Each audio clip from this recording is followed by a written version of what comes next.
Hi friends, எல்லாரும் எப்படி இருக்கீங்க? எல்லாருமே ரொம்பவே சூப்பரா இருக்கீங்க அப்படின்னு நான் நம்புறேன். தங்கத்தோட விலை இப்ப அதுதான் ரொம்பவே பேசப்பட்டு வர்ற ஒரு விஷயம். தங்கத்தோட விலை ஏறுமா இறங்குமா அப்படின்றது தான் முதலீட்டாளர்களுடைய முக்கியமான ஒரு கேள்வியா இருக்குது. கண்டிப்பா தங்கத்தோட விலை குறையுங்க.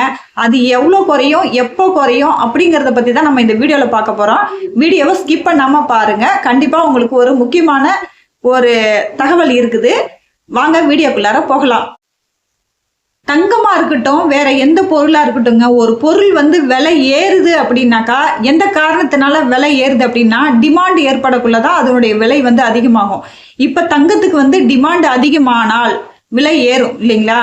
இப்போ எதனால விலை சரிய ஆரம்பிச்சிருக்கு அப்படின்னு கேட்டீங்கன்னா அதனுடைய டிமாண்டு கம்மியா இருக்குன்னு அர்த்தம். அப்போ எதனால கம்மியாகுது? இப்ப மக்கள் எல்லாருமே அதுலதான் இன்வெஸ்ட்மெண்ட் பண்றாங்க. அப்படி இருக்கக்குள்ள ஏன் தங்கத்தோட விற்பனை சரிவுல வருது? அதே போல தங்கத்தோட விலை ஏறுறதுக்கும் இறங்குறதுக்கும் சாமானிய மக்கள் நம்ம வாங்குற அந்த 1 பவுனோ 5 பவுனோ அது வாங்குறதுனால அதனுடைய டிமாண்டோ அதனுடைய சரிவோ வரதுக்கான வாய்ப்புகள் ரொம்பவே கம்மி. ஏன்னா சாமானிய மக்கள் வாங்கக்கூடிய அந்த நகைகளை வச்சு அதனுடைய டிமாண்ட் நிர்ணயிக்கப்படுறது கிடையாது. அது எதை வச்சு நிர்ணயிக்கப்படுது அப்படின்னு பாத்தீங்கன்னாக்கா தங்கத்தோட விலை இப்ப குறையறதுக்கான காரணம் என்ன அப்படின்னு பாத்தீங்கன்னாக்கா அதனுடைய டிமாண்டுன்னு சொல்லியிருந்தேன் இல்லைங்களா? அந்த டிமாண்ட் எப்படி வருது அப்படின்னு கேட்டீங்கன்னா இப்ப உலக நாடுகள் ரிசர்வ் வங்கி இருக்கு இல்லைங்களா? உலக நாடுகளுக்குன்னு ஒரு வங்கி இருக்கு இல்லையா? அந்த வங்கி இன்வெஸ்ட்மெண்ட் கோல்டுல 2024 அதிகமான அளவுல பண்ணியிருக்காங்க. உலக வங்கி கொஞ்சம் நெஞ்சம் இன்வெஸ்ட்மெண்ட் பண்ணலங்க. டன்னு கணக்குல, அதாவது ஒரு டன்னுங்கிறது 1000 கிலோ தங்கம், அது மாதிரி பல்லாயிரம் டன்னு கணக்குல இன்வெஸ்ட்மெண்ட் உலக வங்கி தங்கத்து மேல பண்ணாங்க. சோ அதனால தங்கத்தோட விலை உச்சத்துக்கு போச்சு. இப்ப பாத்தீங்கன்னா எங்களுக்கு இன்வெஸ்ட்மெண்ட் போதும், நாங்க இதுக்கப்புறம் தங்கத்து மேல இன்வெஸ்ட்மெண்ட் பண்ண தயாரா இல்ல அப்படின்னு சொல்லி அவங்க சொல்லக்குள்ள சோ தங்கத்தோட விலை சரிவை சந்திக்குது. இதுதாங்க ரீசன். தங்கத்தோட விலை சரியறதுக்கான ரீசன் இது. வர்ற காலகட்டங்கள்ல கண்டிப்பா சேஞ்சஸ் ஆகிறதுக்கான வாய்ப்புகள் நிறையவே இருக்கு. அதே சமயம் இந்த 2025 இப்ப வரக்குள்ள எங்களுக்கு நாங்க அதிகமான அளவுல கோல்டை வாங்கிட்டோம், சோ எங்களுக்கு அந்த அளவுக்கு இந்த வருஷம் கோல்டு தேவைப்படாது, இப்ப நாங்க அதுல இன்வெஸ்ட்மெண்ட் பண்ண முடியாது அப்படின்னு சொல்லக்குள்ள அதனுடைய டிமாண்ட் குறையுது. சோ அந்த டிமாண்ட் குறையிறது தான் இப்போதைக்கு நமக்கு விலை சரிவை கொடுக்குது. சோ இது வர்ற காலகட்டங்கள்ல மறுபடியும் சேஞ்சஸ் ஆகிறதுக்கான வாய்ப்புகள் நிறையவே இருக்குது. இப்போ தங்கமா இருக்கட்டும் இல்ல வேற எந்த பொருளாவே தான் இருக்கட்டுமேங்க, எப்போ ஒரு பொருளுக்கு டிமாண்ட் ஏற்படுதோ அப்போ அதனுடைய விலை அதிகரிக்கும். இப்ப தங்கத்தோட விலை அதிகரிக்குது அப்படின்னாக்கா தங்கம் டிமாண்ட் ஆகுதுன்னு அர்த்தம். டிமாண்ட் ஆகிறதுக்கு ரீசன் என்ன? மக்கள் அதிகப்படியா அதை வாங்கறதுனாலையும் அந்த பொருள் அதிகப்படியா விற்பனை ஆகிறதுனாலையும் அது கிடைக்காததுனாலையும் அதனுடைய ரேட்டு ஜாஸ்தியாகும். இப்போ தங்கத்தோட விலை சரியுதுன்னு வச்சுக்கோங்க. எதனால சரியுதுனாக்கா அதனுடைய விற்பனை கம்மியா இருக்குது, அதனுடைய டிமாண்ட் கம்மியா இருக்குது. சோ தங்கத்தோட விலை குறையுது. அப்போ இன்னும் விலை குறையுமா இல்ல ஏறுமா அப்படின்றதுதான் ஒரு பெரிய ஒரு கேள்வியா இருக்குது உலக நாடுகள் மத்தியில. அது மாதிரி அமெரிக்க டாலருடைய மதிப்பு அதிகமானாலும் தங்கத்தோட விலை குறையறதுக்கு வாய்ப்பு இருக்குது.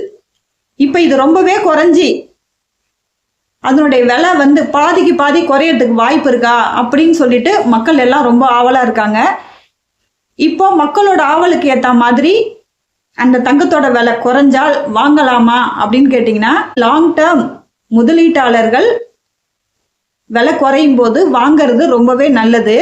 அதே சமயம் இப்ப உடனே வாங்கி உடனே விற்கணும் அப்படின்னு நினைக்கக்கூடிய சாமானிய மக்கள் அதுல போய் இன்வெஸ்ட்மெண்ட் பண்றது தேவையில்லாத ஒன்று அப்படின்னு தான் நான் சொல்லுவேன். ஆனா பாதிக்கு பாதி விலை குறையக்குள்ள நம்ம லாங் டேர்மா அதை வாங்கி வச்சுக்கிட்டு பொறுமையா விலை ஏறுறப்ப வித்துக்கலாம் அப்படின்னு நினைச்சு வாங்கினாக்கா கண்டிப்பா லாபம் இருக்குங்க. அதே சமயம் நம்ம ஒரு குறிப்பிட்ட மக்கள் வாங்கிட்டு தன்னோட யூஸுக்காக மட்டுமே சும்மா ஒரு ஃபேமிலியில இப்ப நம்மளே இருக்கிறோம் சாமானிய மக்கள், இப்ப நம்ம ஒரு பவுன் தேவை அப்படின்னா 1 பவுன் நம்ம வாங்கி அதை விற்கவும் வேணாம், நம்ம வந்து முதலீடு நம்ம அதில் பண்ணல, நம்மளுக்கு தேவை, அதனால நம்ம அந்த நகையை வந்து நம்ம வாங்குறோம் அப்படிங்கிற பட்சத்தில் அது வந்து நமக்கு அது லாபகரமாக அமையும். அதே சமயம் இப்போ வந்து விலை குறைஞ்சிருச்சு, வாங்கிட்டோம், இதை வந்து நாளைக்கே வித்தலாம், இல்லை நாளன்னைக்கு வித்தலாம், ஒரு 2 நாளில் ஏறிடும் அப்படின்னு நினச்சிட்டு அதை வாங்கினாக்கா அது வேஸ்ட்டு தான்.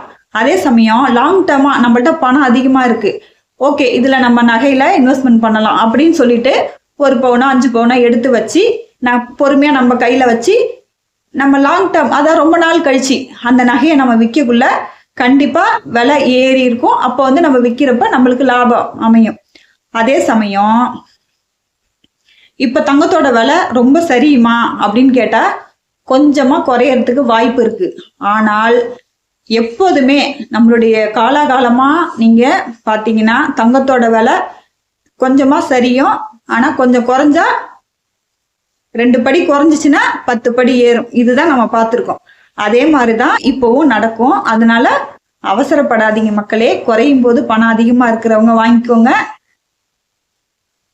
பணம் இல்லாதவங்க அதில் முதலீடை போட்டுட்டு உடனே நம்ம லாபத்தை எடுக்கணும் அப்படின்னு நினைக்கிறவங்க இந்த ஸ்கீம் வந்து வேலைக்கு ஆகாது. இப்போதைக்கு தங்கத்தோட விலை குறையும் தான், ஆனால் ரொம்பவே குறையாது. கொஞ்சம் குறையறதுக்கு வாய்ப்பு இருக்குது, அதிகமாக குறையாது. கொஞ்சம் புத்திசாலித்தனமாக யோசிச்சு இதில் செயல்படுறது தான் நம்மளுக்கு நல்லது, பார்த்துக்கோங்க. அது மட்டும் இல்லை, பங்கு சந்தைகளில் லாங் டேர்ம் பிரிவில் கோல்டுக்காக இன்வெஸ்ட்மெண்ட் பண்ணுறவங்களுக்கு கண்டிப்பாக அதில் லாபம் இருக்குதான். ஏன்னா லாங் டேர்முங்கிறப்ப கண்டிப்பாக கோல்டு வந்து ரேட்டு ஏறத்தான் செய்யுமே தவிர இறங்காது. ஆனால் இப்போதைக்கு தற்சமயம் வந்து தங்கத்தோட விலை குறையும் தான். இப்போதைக்கு இன்வெஸ்ட்மெண்ட் பண்ணி இப்போவே இன்வெஸ்ட்மெண்ட்டை உடனே லாபத்தை எடுக்கணும் அப்படின்னு சொல்லிட்டு ஷார்ட் டேர்ம் பீரியடில் இன்வெஸ்ட்மெண்ட் பண்ணாக்கா கண்டிப்பாக ஏமாற்றம் தான் நம்மளுக்கு கிடைக்கும். அதே சமயம் எவ்வளோ தங்கத்தோட விலை குறையறதுக்கான வாய்ப்புகள் இருக்குது அப்படின்னு பார்க்கக்குள்ள இப்போ உள்ள அந்த அமெரிக்க டாலரோட மதிப்பு, இந்தியன் இதனுடைய உள்ள சுச்சுவேஷன் எல்லாத்தையுமே வச்சு பார்க்கக்குள்ள ஒரு 20% 25% இப்போ தங்கத்தோட விலை குறையறதுக்கான வாய்ப்பு இருக்குது. அதே சமயம் 25% குறைஞ்சா கூட திருப்பி வந்து 50% ஏறதுக்கான வாய்ப்புகள் தான் அதிகமாக இருக்கே தவிர கண்டிப்பாக அதனுடைய சரிவு வந்து நிரந்தரமாக இருக்காது. கண்டிப்பா அதிகப்படியாத்தான் போகும் அப்படிங்கிறது தான் என்னுடைய கணிப்பு. பார்க்கலாம் பொறுத்திருந்து. இந்த கணிப்பு என்னோட தனிப்பட்ட ஒரு கணிப்பு தான். எதை வச்சு நான் கணிச்சேன் அப்படின்னு பார்த்தீங்கன்னா கடந்த கால வரலாற்றை வச்சு நான் கணிச்சிருக்கிறேன் தங்கத்தோட சரிவு. இது எந்த அளவுக்கு உண்மையா இருக்குன்னு நம்ம பொறுத்திருந்து பார்க்கலாம். இதுவே எட்டாத உயரத்துக்கு போன அந்த தங்கத்தோட விலை இப்ப குறையுதுன்றப்ப கண்டிப்பா நம்மள மாதிரி சாமானிய மக்களுக்கு ஒரு கிராம் எடுத்தா கூட அது நமக்கு சந்தோஷம்தான். ஸோ எந்த அளவுக்கு நம்மளுக்கு குறையுதோ கொஞ்சம் பொறுத்திருந்து நம்ம குறையிறப்ப நமக்கு தேவையான நம்மக்கிட்ட உள்ள பணத்தை வச்சு நம்ம கொஞ்சம் வாங்கி வச்சுக்கிறது ஒரு நல்ல விஷயம் அப்படின்றத மட்டும்தான் நான் இதில் பதிவு பண்ணுறேன். இந்த வீடியோ உங்களுக்கு பயனுள்ளதா இருக்கும்னு நீங்கள் நினச்சிங்கன்னா ஒரு லைக்கை போட்டு சேனலை சப்ஸ்கிரைப் பண்ணிக்கோங்க. தொடர்ந்து நம்ம அடுத்த வீடியோவில் பார்க்கலாம். பாய்.